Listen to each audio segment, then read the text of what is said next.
Σήμερα θα κάνουμε μια σάλτσα ψητού κρέατος και τα υλικά που θα χρειαστούμε θα είναι τα εξής. Κρεμμύδι ψιλοκομμένο ξερό, 2 σκελίδες σκόρδο, κλονάρι από 2 δεντρολίβανα, μια κουταλιά του σούπας αλεύρι, 2 κύβους από ζωμό, ελαιόλαδο και κρασί. Ξεκινάμε με το ελαιόλαδο, ανάψει το μάτι μας, έχει κάψει και θα προσθέσουμε μέσα για αρχή το κρεμμύδι. Εμείς το κάναμε λίγο ψιλοκομμένο έτσι ώστε να κερδίσουμε χρόνο. Εσείς αν θέλετε μπορείτε να το χοντροκόψετε και έπειτα στο τέλος να σουρώσετε αυτή τη σάλτσα έτσι ώστε να μην έχει καθόλου κομμάτια από κανικά ή αρωματικά όπως είναι το δεντρολίβανο. Όποιος θέλει να δώσει πιο ιδιαίτερη γεύση στη σάλτσα του μπορεί να προσθέσει μέσα άλλα λαχανικά όπως είναι το σέλινο, όπως είναι το κρεμμύδι χλωρό ή να βάλει καρότο. Προσθέτουμε μέσα το κρεμμύδι μας. Όπως βλέπετε έχει κάψει το τηγάνι και αρχίζει και κάνει διάφορους ήχους. Λοιπόν, το αφήνουμε 2 λεπτάκια να τσιγαριστεί, να υδρώσει, να βγάλει τα αρώματά του και έπειτα θα προσθέσουμε και το σκόρδο.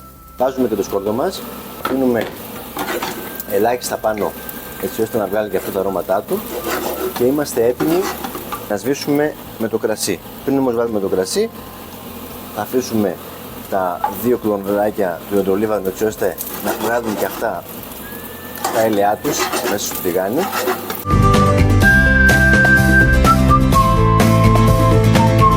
Στο σημείο αυτό σβήνουμε με το κρασάκι μας. Μην το φοβάστε. Θα το αφήσουμε λιγάκι να φύγει το αλκοόλ και θα προσθέσουμε μέσα τους κύβους και το νεράκι. Στο σημείο αυτό θα προσθέσουμε το αλεύρι. Θα το ανακατέψουμε λιγάκι έτσι ώστε να πάρει και αυτό λίγο χρώμα. Το αλεύρι θα δέσει τη σάλτσα μας στο τέλος. Το πρώτο τελευταίο υλικό μας είναι το νεράκι και οι 2 ζωμί που θα χρησιμοποιήσουμε. Μπορούμε να βάλουμε είτε ζωμό κότας είτε ζωμό βοδινού.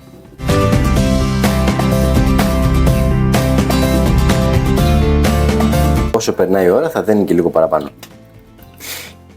Εμείς ετοιμάσαμε ένα πιατάκι με ψητό κρέας και ριζάκι και θα απλώσουμε από πάνω τη σάλτσα μας έτσι ώστε να είναι πιο ωραίο. Βάζουμε μια στρώση άψογη. Τέλεια. Δεν χρειάζεται παραπάνω.